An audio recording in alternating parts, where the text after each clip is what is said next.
ముందుకు నడిపిస్తున్నటువంటి సందర్భంలో ఇవాళ ఒక ప్రత్యేకమైనటువంటి పరిస్థితులు నెలకొన్నటువంటి ఈ సందర్భంలో ఆర్ఎస్ఎస్ నేతృత్వంలో బీజేపీ మూడవసారిలోకి వచ్చి ప్రజల హక్కులను మొత్తం కూడా హరిస్తున్నటువంటి ఈ క్రమంలో చాలా ప్రమాదకరంగా ప్రజలపైన ప్రజాస్వామికవాదులపైన క్రూరంగా నిరంకుశంగా నియంతృత్వంగా అణిచివేస్తూ పాసిస్తూ విధానంలో శరవేగంగా అమలు చేస్తున్నటువంటి ఈ క్రమంలో విడివిడిగా మనం ఏం సాధించాం ఐక్యంగా ఉంది ప్రమాదకరంగా వస్తున్నటువంటి మతోమానాన్ని అందరం కూడా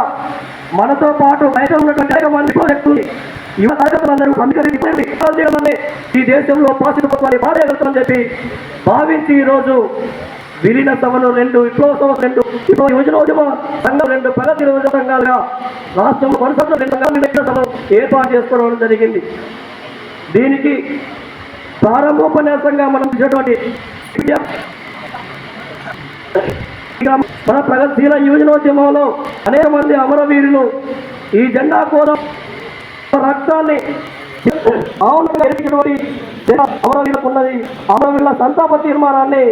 టీవైఎల్ రాష్ట్ర ప్రధాన కార్యదర్శి కామ్రేడ్ ఎలకంటి రాజేందర్ని ప్రకటించాల్సి ఉన్నాం.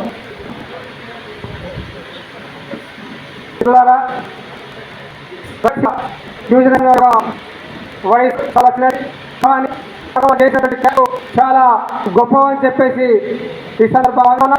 మనకి ముందు ఉన్నటువంటి కార్యక్రమాల్ని ప్రజల సమస్యల్ని యువజన సమస్యల్ని ప్రధానంగా సంబంధించుకున్నటువంటి దోషదారి విధానాన్ని సమీకరించి